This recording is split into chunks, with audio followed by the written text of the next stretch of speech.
Hello everyone, कैसे हैं आप लोग। आई होप आप लोग बहुत अच्छे होंगे। मैं Kritika Pandey and welcome back to my YouTube channel.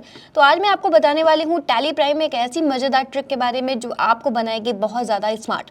और ये जो ट्रिक है ये आपके काम करेगी रिपोर्ट बनाने में।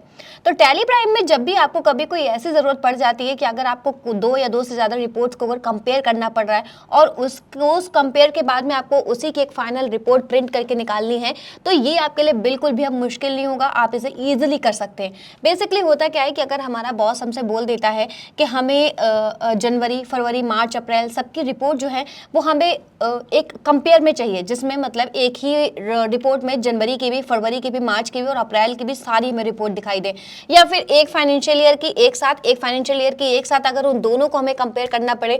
मान लिया एक फाइनेंशियल ईयर है हमारा 22 से लेकर 23 तक और दूसरा है 23 से लेकर 24 तक, उन दोनों फाइनेंशियल ईयर को हमें कंपेयर करके एक रिपोर्ट बनानी है। तो ऐसी जब भी अगर आपको कोई टास्क मिले, अगर आप कहीं भी एज अ अकाउंटेंट वर्क कर रहे हैं, तो आपके लिए आज ये सारी मुश्किलें बिल्कुल खत्म होने वाली हैं और आप अच्छे से अब इसके बाद में अपनी सारी रिपोर्ट्स को कंपेयर करके उनका एक आप फाइनल प्रिंट आउट निकाल सकते हैं। अब आपको अलग अलग रिपोर्ट्स निकाल के उस डेटा को एक्सपोर्ट करके कंपेयर करने की ज़रूरत नहीं पड़ेगी। तो चलिए वीडियो स्टार्ट करते हैं। वीडियो स्टार्ट करने से पहले अगर आपने अभी तक हमारा चैनल सब्सक्राइब नहीं किया है तो प्लीज़ सब्सक्राइब कर दें, ताकि आपको आगे आने वाले वीडियोज़ का नोटिफिकेशन मिलता रहे। तो देखिए, सबसे पहले हम आपको बताते हैं कि आपको डेटा को कंपेयर कैसे करना है। मान लीजिए हमारी कंपनी है एबीसी इलेक्ट्रॉनिक के नाम से, जैसा आप देख सकते हैं उसका फाइनेंशियल ईयर है 1 अप्रैल 24 से 31 मार्च 25। अब हम जाएंगे बैलेंस शीट पे और आप यहाँ से इसकी बैलेंस शीट देख सकते हैं। हमें मान लिया इसमें कंपेयर करना है कि हमारे जो 1 अप्रैल 24 से 31 मार्च 25 तक जो एंट्री हो रही हैं उनमें हमें मतलब हाफ ईयरली वाइज हमें उन्हें कंपेयर करना है कि 1 अप्रैल से लेके और 6 महीने तक के हमारा मतलब बेसिकली जो ट्रांजैक्शंस हुआ है उसकी रिपोर्ट बनके कैसे तैयार होती है, और उसके बाद में जो 6 महीने बचते हैं उसकी रिपोर्ट बनके कैसे तैयार होती है। या फिर कोई हमें ऐसा टास्क दे दे कि आप हमें हर महीने की रिपोर्ट्स कंपेयर करके दिखाइए। तो ऐसी सिचुएशन में बैलेंस शीट पर आने के बाद में अब आप देखेंगे कि बटन साइड आपको यहाँ पर एक ऑप्शन मिल रहा है ऑटो कॉलम का। इस पर आपको क्लिक करना है Alt+N के साथ में। जैसे आप क्लिक करेंगे तो यहाँ पर देखिए ऑटो रिपीट कॉलम्स में आपसे ऑप्शन पूछेगा कि आपको जो रिपोर्ट्स को कंपेयर करना है। देखिए अभी अगर आप देख सकते हैं तो अभी जो हमारा फाइनेंशियल ईयर यहाँ पे जो सेट है, जो भी हमारी डेट यहाँ पर करेंट पीरियड सेट है, वो आप देख सकते हैं कि एज एट 1 फरवरी 2025 ऐसे हमारी अभी ये डेट सेट है। अगर आप इसके पीरियड को चेंज करना चाहते हैं तो आप जानते हैं आप इजीली इसको 1 अप्रैल 24 से 31 मार्च 25 कर सकते हैं, जैसा आप करना चाहें। ठीक है। या फिर अगर आप चाहते हैं कि हमें ऐसी कोई रिपोर्ट जनरेट करनी है जिसमें हमें 3-3 महीने पर रिपोर्ट देखनी है, तो यहाँ पर आप इसका डेट ऐसे लगा के छोड़ सकते हैं 1 अप्रैल 24 से 1 मई 25, जो भी आपको डेट अपनी सही लगे। इसके बाद कंपेयर करने के लिए ऑल्ट के साथ हम एन प्रेस करेंगे और फिर आप यहाँ पर देंगे कि आपको रिपोर्ट कैसे, मतलब आपको कंपैरिजन कैसे चाहिए, 4 वीक मंथ या फिर मतलब आपका कंपनी वाइज आपको करना है कंपेयर। मतलब 4 वीक मंथ का मतलब होता है 4 वीक, मतलब 28 दिन के हिसाब से आपकी रिपोर्ट्स जो है ऑटोमेटिकली वो आपकी कंपेयर होती रहेगी। या फिर कंपनी वाइज 2 अलग अलग कंपनीज, 3 अलग अलग कंपनीज को आपको आपस में कंपेयर करना है, या फिर डेली की आपको कंपेयर करके निकालनी, मतलब डेली की रिपोर्ट्स कंपेयर होके आए कि डेली कितना क्या ट्रांजेक्शन हुआ है, या फिर fortnightly, half yearly, monthly, quarterly, जैसे भी आप चाहें। तो जैसे मैंने कहा कि मुझे चाहिए क्वार्टरली रिपोर्ट, 3-3 महीने की रिपोर्ट्स का मुझे कंपेरिजन चाहिए। तो देखिए जैसे हमने एंटर किया, आपने देखा कि क्वार्टरली रिपोर्ट हमारी जनरेट हो गई है। वो रिपोर्ट देखिए कैसे जनरेट हुई है। पहले आपकी जो रिपोर्ट है वो है अप्रैल, मई, जून, 1 अप्रैल से लेकर 30 जून तक की। उसके बाद में 1 जुलाई से लेकर 30 सितंबर तक की। क्वार्टरली का मतलब होता है 3 मंथ्स की रिपोर्ट। उसके बाद में आपकी जो है 1 अक्टूबर से लेकर 31 दिसंबर तक की, और फिर 1 जनवरी से लेकर 31 मार्च तक की। आप देख सकते हैं सारी चीज़ें आपके यहाँ पर सामने हैं। देखिए पहले इसमें लोन लायबिलिटी की कोई एंट्री नहीं है आपके पूरे साल में। इसके बाद आपके पास कैपिटल अकाउंट में भी कोई एंट्री नहीं है। फिर करंट लायबिलिटी की बात आती है तो इसमें 8354 ऐसे ही इसमें सबका सेम है। तो जैसे ही आपने इसमें एंट्री कर रखी, जितने आपने ट्रांजेक्शन्स रख रखे होंगे उसके हिसाब से रिपोर्ट आपकी जनरेट होगी। क्योंकि मेरी कंपनी में इतने ज़्यादा ट्रांजेक्शन्स नहीं है, इसीलिए इसमें रिपोर्ट आपकी छोटी जनरेट होकर आई है। ऐसे आप प्रॉफिट एंड लॉस चेक कर सकते हैं कि इसमें कितना प्रॉफिट हुआ है, कितना लॉस हुआ है। तो यहाँ पर देखिए अभी हमें लॉस दिखाई दे रहा है, फिर आगे प्रॉफिट हुआ, फिर आगे लॉस हुआ हमें। इसके बाद आप और भी चीज़ें इसमें देख सकते हैं, करंट एसेट्स है, टोटल है। तो टोटल यहाँ पर आपका आ रहा है माइनस में कुछ और, यहाँ पर माइनस में, ये प्लस में, फिर ये माइनस में।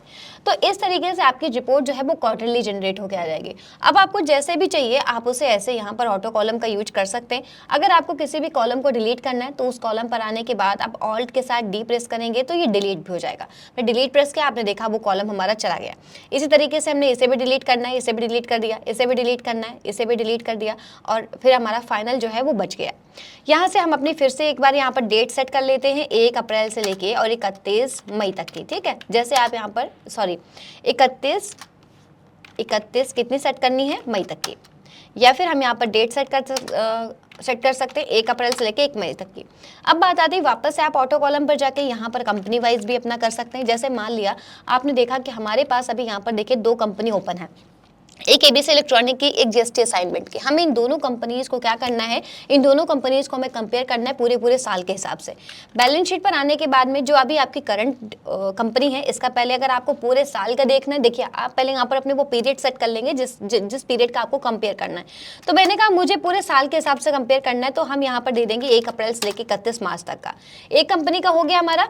अब हम यहाँ से जाएंगे ऑटो कॉलम पर और यहाँ से हम ले लेंगे कंपनी। जैसे ही हम लेंगे तो आप देखोगे जीएसटी असाइनमेंट और एबीसी इलेक्ट्रॉनिक जो दोनों कंपनीज हैं उनका हमारा जो भी मतलब जो उनका कंपैरिजन है वो रिपोर्ट आपके पास यहाँ जनरेट हो गई है।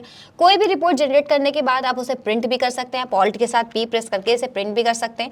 आप इसका प्रीव्यू भी चेक कर सकते हैं, आप प्रीव्यू देखेंगे तो आपके सामने प्रीव्यू भी आ जाएगा। तो इस तरीके से आप किसी भी रिपोर्ट को जनरेट करके उसको प्रिंट कर सकते हैं। चलिए अब देखते हैं और आगे इसमें। तो आगे हम वापस आए बैलेंस शीट पर और यहाँ से अब हम आपको बताएंगे कि ऑटो कॉलम में आप यहाँ से देखिए हाफ ईयरली भी देख सकते हैं, वीकली भी देख सकते हैं, 4 वीक मंथ भी आप देख सकते हैं। 4 वीक मंथ अगर आपको देखना है तो आप 4 वीक मंथ भी आप देख सकते हैं। तो आप इस तरीके से देखिए आपका 28 दिन की आपकी रिपोर्ट जनरेट होती रहेगी, क्योंकि आपका 1 वीक में 7 डेज होते हैं और 4 वीक का मतलब 28 डेज टोटल। तो आप देखेंगे 28 अप्रैल तक की है पहले, मतलब 1 अप्रैल से लेकर 28 अप्रैल तक की, फिर 29 अप्रैल से 26 मई तक की, फिर 27 मई से 23 जून तक की। ऐसे 28 डेज की आपकी रिपोर्ट जो है वो जनरेट होती रहेगी। आप नेक्स्ट करेंगे तो आपके सामने यहाँ पर देखिए अभी और जो रिपोर्ट्स आपकी हैं वो भी आपकी आती रहेंगी। आप देख सकते हैं यहाँ पर अक्टूबर, नवंबर, दिसंबर, जनवरी, फरवरी, मार्च सारी रिपोर्ट्स आपके यहाँ पर जनरेट हो जाएंगी।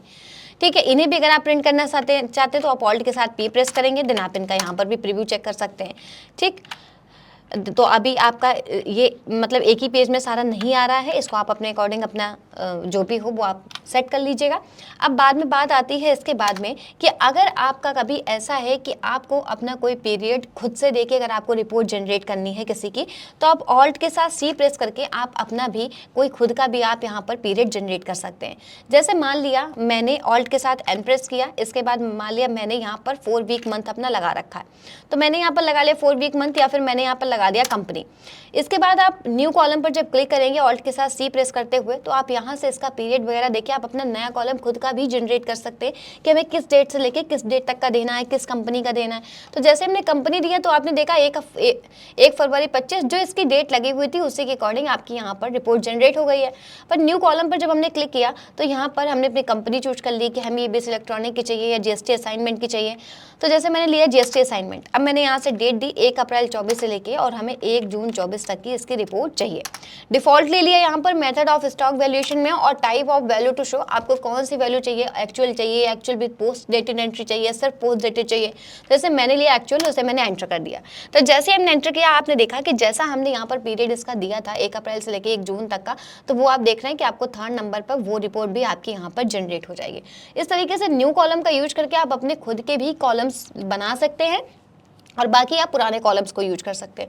अब अगर आपको ग्रुप वाइज अगर आपको रिपोर्ट चाहिए तो आप ग्रुप वाइज भी इसी तरीके से जनरेट कर सकते हो। उसके लिए आप डिस्प्ले पर जाओगे और फिर आप जाओगे अकाउंट बुक्स में और फिर आप जाओगे ग्रुप समरी पर। ग्रुप समरी पर हम गए और हमें मान लिया यहाँ से सेल्स अकाउंट या परचेज अकाउंट किसी जो भी आपका ग्रुप हो स्पेसिफिकली जिसकी आपको रिपोर्ट कंपेयर करनी हो, उस ग्रुप को आप यहाँ पर चूज करिए। उसके बाद में आप इस पर एंटर करिए, मतलब सेल्स बिल्स टू मेक या फिर गुड सेल्स जो भी आपको चाहिए। तो जैसे मैंने कहा गुड सेल्स का मुझे कंपेयर करना है, गुड सेल्स का ले लिया मैंने यहाँ पर। और इसके बाद अब मैंने यहाँ पर चूज चूज किया ऑटो कॉलम का, ऑटो कॉलम मैंने चूज किया। तो आपको ग्रुप की रिपोर्ट्स कैसे कंपेयर करनी है, मैंने कहा मुझे ग्रुप की रिपोर्ट जो है वो मुझे डेली की कंपेयर करनी है। तो आप डेली अगर करोगे तो जब आपकी महीनों में एंट्री होगी वो आपके सारी आ जाएंगे। हाफ ईयरली करोगे या वीकली करोगे तो जैसे मैंने वीकली कर लिया, ठीक है। Show total column, total column आपको कितनी शो कराने, क्योंकि वीकली में कॉलम ज़्यादा हो जाएंगे। तो जैसे मैंने कहा कि मुझे इसको भी क्वार्टरली चाहिए, क्वार्टरली लिया। कितने कॉलम आपको टोटल शो करने, मैंने कहा 3 कॉलम, सॉरी मैंने यहाँ पर चूज किया यस। देखिए ये आपसे ये पूछ रहा है कि टोटल कॉलम आपको शो करने हैं या फिर नहीं करने हैं। तो ऐसे मैंने यहाँ पर टोटल कॉलम लिया। तो आपने देखा अप्रैल से लेकर जून तक का आपका आ गया, फिर जुलाई से लेकर सितंबर तक का आ गया, ठीक है। इसके बाद में जितनी आपकी एंट्रीज हैं वो यहाँ पर शो हो रही हैं, किस मंथ में एंट्री हुई है वो भी आपकी शो हो रही है। इसी के साथ ही साथ जुलाई, सितंबर, अक्टूबर, दिसंबर, जनवरी से लेकर मार्च तक का क्वार्टरली आपकी रिपोर्ट जनरेट हुई है। जिस जिस पीरियड में हुई है, मतलब किस क्वार्टर में हुई है। तो देखिए पहला जो है अप्रैल से जून तक का, उसमें कब से एंट्री हुई है, अप्रैल से जून के बीच में हुई है, उसके बाद उसमें एंट्री नहीं हुई है, ठीक है। इसके बाद में जुलाई से सितंबर तक का आपका यहाँ पर दिया गया है। तो इस तरीके से आप देखेंगे टोटल, और आपका जुलाई से सितंबर तक का दिया गया है, क्योंकि जुलाई से सितंबर रिपोर्ट है तो आगे उसमें कोई भी एंट्री आपकी नहीं दिखेगी। इसी तरीके से अक्टूबर, दिसंबर, जनवरी, मार्च, और आपका यहाँ पर नीचे ये टोटल भी दिखता रहेगा। तो गाइज इसी तरीके से आप अपनी रिपोर्ट्स को कंपेयर करके उसे प्रिंट कर सकते हो। मल्टीपल कंपनीज, मल्टीपल रीलर्स या फिर ग्रुप्स या फिर आपके मतलब मल्टीपल पीरियड्स लेके। तो गाइज अगर आपको वीडियो पसंद आई हो तो प्लीज़ वीडियो को लाइक, शेयर, हमारे चैनल को सब्सक्राइब जरूर करें। कोई भी डाउट रह जाए तो आप हमसे कमेंट करके जरूर पूछ लें। किसी भी नए वीडियो पर कोई भी अगर हमें कोई नई वीडियो बनानी किसी भी नए टॉपिक पर तो वो भी आप हमें सजेस्ट करें। वीडियो पसंद आई हो तो लाइक, शेयर, हमारे चैनल को सब्सक्राइब जरूर करें। Till then keep learning and exploring, will see you soon.